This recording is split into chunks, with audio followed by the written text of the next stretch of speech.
ఆయన బాగా అభివృద్ధి కార్యక్రమాలు బాగా చేస్తున్నాడండి. తెనాలికి ముందు ఆయన ఉన్నంతకాలం తెనాలి బాగా అభివృద్ధి ఉంది. ఆంధ్రప్రదేశ్ రెండో ఆంధ్రప్రదేశ్గా తీర్చిదిద్దుతాడని అభిప్రాయం నేను చెప్తున్నానండి. డిప్యూటీ పవన్ కళ్యాణ్ కూడా పేదలను బాగా ఆదుకుని అడవుల్లో ఉన్న వాళ్ళకి కూడా చక్కగా రోడ్లు వేసి వాళ్ళకి ఓర్చెట్లు వేసి అందరూ చదువు అభివృద్ధిలోకి బాగా తీసుకొస్తున్నారండి. అభివృద్ధి బాగా కార్యక్రమం బాగా చేస్తున్నాండి. ప్రభుత్వం మామూలుగా ఇప్పుడు అభివృద్ధికి ఆలోచిస్తే ఈ పరిపాలనే బాగుందండి నాకు. అది గడిచిన అధికారంలో 5 సంవత్సరాల్లో చాలా ఇబ్బందులు పడ్డామండి మేము కూడా.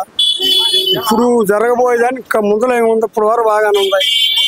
జరిగేది బాగా జరుగుతుందని మేము ఆలోచిస్తున్నాం. జగన్ గారి అధికారం వచ్చేది ప్రజల నిర్ణయం అండి. అది మనం చెప్పేది కాదు. ప్రజలు ఏమో ఎంత నమ్ముకుంటారో ఆ ప్రజలను బట్టే జనం ఫాలో అవుతారు. అది మాత్రం ఒక చెప్పి దాన్ని విమర్శించేది కాదండి. అది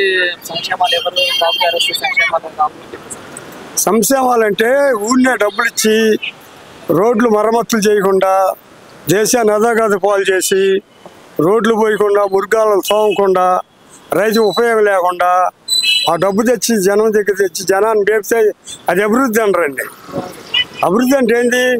ప్రజలు చక్కగా ఉండటం, దేశం చక్కగా చదువుకోవటం, ప్రయోగులు అవటం. అది ఒక పెద్ద కంపెనీలు చేయటం, మనకి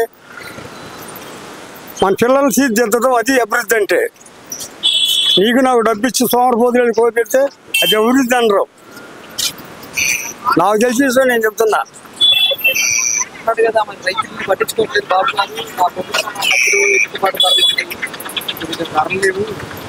ధర అనే గారించి అడగటం తప్పులేదండి. ధర అనేది పైన ఎక్స్పోర్ట్ పైన ఆగిపోయింది. మనం ఇక్కడ ఆపుతాం కదా. పైన కేంద్రంలో అనుమతి ఇస్తే ఇటు సరుకు అటు సరుకు ఇటు వస్తూ ఉంటే అప్పుడు ధర గిట్టుబాటు ధర వచ్చింది. అది ఆపిన ఆగదు. ఇప్పుడు ఈ ధర తగ్గిన వల్ల ప్రజలకి నష్టమే ఉంది. పేదలకు కూడా అందుబాటులో బియ్యం ఉంటాయి, అందుబాటులో అన్ని గిట్టుబాటు ధర కూరగాయ ఉంటుంది, అన్ని సకాలంలో ఉంటాయి కదండి. అది అసలు మెయిన్.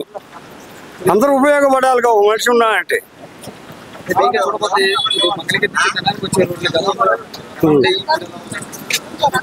గతంలో అయితే గోతులు పెద్ద పెద్ద గోతులు ఉన్నాయండి. ఇప్పుడైతే అన్ని మరమ్మతులు చేసి రోడ్లు బాగా తీర్చిదిద్దారు. గొల్లపూడి కాడ నుంచి విజయవాడ, అటు వినకొండ, ఇటు మార్కాపురం, ఇటు బందర్ రోడ్లు మొత్తం బాగా తీరుగా పోసారండి. ఈ మధ్య బస్సులు కూడా నొరవలు వెళ్ళిపోయి వాళ్ళు కూకోబడి బొల్లు వేసి వెళ్ళే వాళ్ళు యాక్సిడెంట్ అయినా ఇప్పుడు శుభ్రంగా వెళ్తున్నారు, శుభ్రంగా వస్తున్నారు. ఆ రోడ్లు అయితే చెప్పనవసరం లేదండి, బాగానే ఉన్నాయి. ఏ ఊరు కావాలి, ఏ ఎమ్మెల్యే, ఏ నియోజకవర్గం ఎమ్మెల్యే ఆ నియోజకవర్గంలో బాగా పనులు ఏకంగా చేస్తున్నారండి. ఈ నియోజకవర్గం జనసేన పనులు కూడా ఊళ్ళో పల్లెటూళ్ళలో గ్రామాల్లో బాగా చేస్తున్నారండి. రోడ్లు మరమ్మతు డబ్బులు ఇచ్చారు, గ్రాంట్లు ఇచ్చారు. మరి చెరువు కట్టలో చెట్లు బొట్లు బీస్తున్నారు. రోడ్లు అప్పుడు మా ఎంపీ గారు ఉంటారు, చంద్రశేఖర్ గారు. ఇక్కడి నుంచి మెడికల్ హాస్పిటల్ ఒక సెలక్షన్ చేశారు. ఆయన ఒక 50 ఎకరాలు కొని మెడికల్ హాస్పిటల్ కాలేజీ కూడా కడుతున్నారు. ప్రపోజల్ ఉంది. అది కూడా ఇక్కడి నుంచి శివుడి వరకు రోడ్లు కూడా పోతామండి ఆయన చెబుతున్నారండి ఎంపీ గారు. ఇప్పుడు వరకు బాగానే ఉంది లైన్. తర్వాత మరి ముందు ఏం జరిగిద్దాం మరి. ఏమండి నువ్వు అనుకుంటాం, ఆ నిర్ణయం అనేది ప్రజలను ఆధారపడి ఉంటుందండి. నాడి ప్రజలు ఎటు అనుకుంటే అటే అయిద్ది. ఒకళ్ళు చెప్పేది వాళ్ళ వినిపించేది కాదు. అది ప్రజల నిర్ణయమే, రాజకీయ నిర్ణయం. నేను వస్తాను, నువ్వు వస్తానన్నా రావు.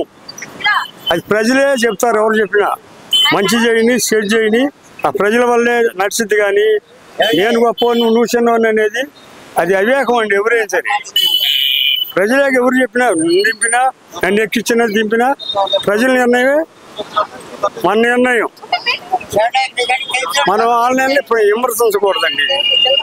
ఇప్పుడు పరిపాలన చూస్తున్నా కాబట్టి తెలుస్తుంది. అది బాగా ఉంది. ప్రభుత్వం లైన్ బాగా ఉంది. రాజధాని కూడా బాగా వేగవంతంగా పనులు చురుగ్గా జరుగుతున్నాయి. ఇక్కడ మనకి అనువాడు పాలించనంగా ఒక వంతుని సెలక్షన్ చేస్తున్నారు, అది కూడా త్వరలో అయిపోద్ది. వాటర్ ప్రాబ్లం లేకుండా మనకి ఈ మన కృష్ణా జిల్లా, మన గుంటూరు జిల్లాకి వాటర్ ప్రాబ్లం రాకుండా డామ్ సెలక్షన్ చేస్తున్నారు మోడీ గారు. అది కూడా మన లైన్లో ఉంది. ఇప్పుడు అన్ని పనులు బాగా జరుగుతున్నాయి. గుంటలు పూడ్చారు, రోడ్లు కూడా వేస్తున్నారు. రోడ్లు కూడా మామూలుగా మొదలు పెట్టారు, బాగుంది. రోడ్లు కొత్త రోడ్లు వేస్తున్నారు.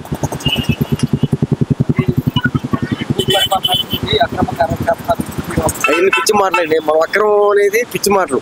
ఇప్పుడు వాళ్ళు అంటారు అక్రమం ఎక్కడ ఉంది, అక్రమం వాళ్ళు చేసింది ఏంది, అంతకుముందు చేసింది అవన్నీ చేయబట్టే.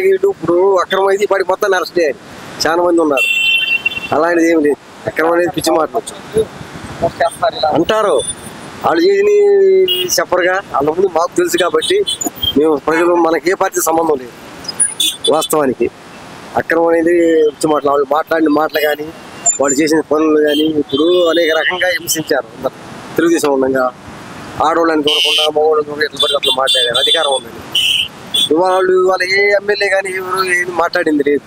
వాస్తవానికి ఏది విమర్శించింది లేదు. పథకాలు ఇచ్చారు కదండి. ఇప్పుడు పెన్షన్లు ఇస్తున్నారు. ఇంకా ఎంతకైనా పథకాలు ఏంది, 4,000 రూపాయలు కరెక్ట్గా ఇస్తున్నారు. టయానికి ఇంటికి వచ్చేస్తున్నారు. నిదానం చేస్తారు. చేయరంటలు. ఇప్పుడు మనకున్న ఆర్థిక బాధ ఎలా ఉంది, మన రాష్ట్రానికి ముందులు ఉన్నాయా, ఆదాయం ఉందా, లేదుగా. దాన్ని ఇంత మాత్రం చేయడమే రికార్డు. మనం చేయలేదు అనకూడదు. ఎందుకంటే నిదానం చేస్తారు. మన ఇంట్లో మనం అందరికీ సమానంగా చూడగలుగుతామా? చూడలేముగా. అది అంతే. మనం ఏంటంటే తొందరపడకూడదు. మాకు అయితే 100% లేరండి. 100% లేదు అంటారు. ఇప్పుడు చచ్చిపోయాడు కూడా నేను డాక్టర్ ఏం చెబుతాడు, బాగా బతుకుతావులే, నువ్వు బాధపడవు, నేను బతుకుతాను అనుకుంటాడు. కానీ చచ్చిపోతాడని చెప్పంగా. అట్టాగి ఇది కూడా చాలా ఆశ.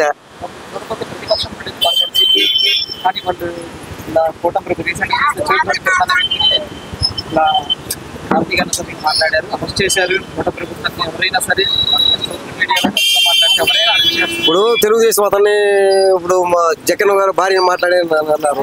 ఆయన బాగా ఇప్పుడు అరెస్ట్ చేశారు లేదా? మరి ఎందుకు అరెస్ట్ చేశారు? వాస్తవైతే ఆయన తిట్టినందుకు ఆపోజిట్ పార్టీ కదా, అరెస్ట్ చేయకూడదుగా. మరి ఎందుకు అరెస్ట్ చేశారు? అదేం తప్పు మాట.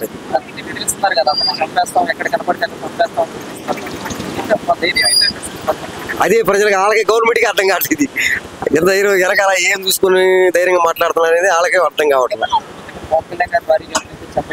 అవును, అదేగా. అది అప్పుడు ఏమైందంటే అప్పుడు అధికారంలో ఉన్నారు కాబట్టి ఎట్లా పట్టారు మాట్లాడారు. ఇప్పుడు ఎవరు మాట్లాడుతున్నారు?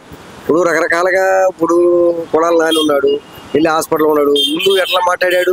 ఇప్పుడు ఎందుకని అధికారం ఉన్నప్పుడు ఒక రకం, లేనప్పుడు ఒక రకంగా ఉండకూడదు. ఎప్పుడు ఒకే రకం ఉంటే ఏ బాధ లేదు. ఇప్పుడు మనం అనుకుందామంటే తెలుగుదేశం ప్రభుత్వంలో ఏ ఎమ్మెల్యే అయినప్పుడు టీవీ ముందు కానీ టీవీలు కానీ ఎట్లా పడితే అట్లా మాట్లాడలేదు ఎవరిని. మరి అటువంటి ఏ బాధ లేదు. తప్పు ఆలోచన అది. ఇప్పుడు ఎందుకంటే ప్రజలు 91 మంది బాగా మెజార్టీతో గెలిపించారు. వాళ్ళు ఎందుకంటే ప్రజలు మనల్ని చక్కగా ఓట్లేసి మనం గెలిపించారు, మన అరాచకం చేయకూడదు అనే ఆలోచనలో వాళ్ళు ఆగిపోయి ఉన్నారు. వాళ్ళకే మనకి తేడా అయింది అనే ఆలోచనలో వీళ్ళు ఉన్నారు. వీళ్ళు దాన్ని తప్పుగా అలుసుగా చేసుకుంటే దానికి ఇక మనం ఏమనుకోలేం. భయపడడానికి అవసరం ఏముంది? అధికారం ఇప్పుడు నా వెనకాల 10 మంది ఉన్నారు, మీరు ఒక్కళ్ళు ఉన్నారు. నేను భయపడతానా? భయపడనుగా. మరి అదేం పిచ్చి మాటలు అయింది. భయపడాల్సిన అవసరం ఏంది? ఇప్పుడు నా వెనకాల పోలీసులు వస్తారు, ప్రజలు ఉంటారు. నేను భయపడాల్సిన అవసరం లేదుగా. మరి ఎందుకు భయపడతాం? నెంబర్ 1 అండి. అది ఇప్పుడు వరకు గవర్నమెంట్ ని మనం ఏమి ఎంచడానికి లేదు. అంతా బాగుంది. నెంబర్ 1 పవన్ కళ్యాణ్ ఎంచడానికి ఆయన చెప్పుకోవడానికి లేదు. ఇక అది కూటమి ప్రభుత్వం ప్రస్తుతానికి బాగుంది. ఇంకా చేస్తారు. ప్రస్తుతానికి మనం తొందరపడాల్సిన అవసరం లేదు. సంక్షేమ పథకాల హామీ ఇచ్చి కొంచెం నిదానంగా నెరవేరుస్తారని మాకు ఆశ.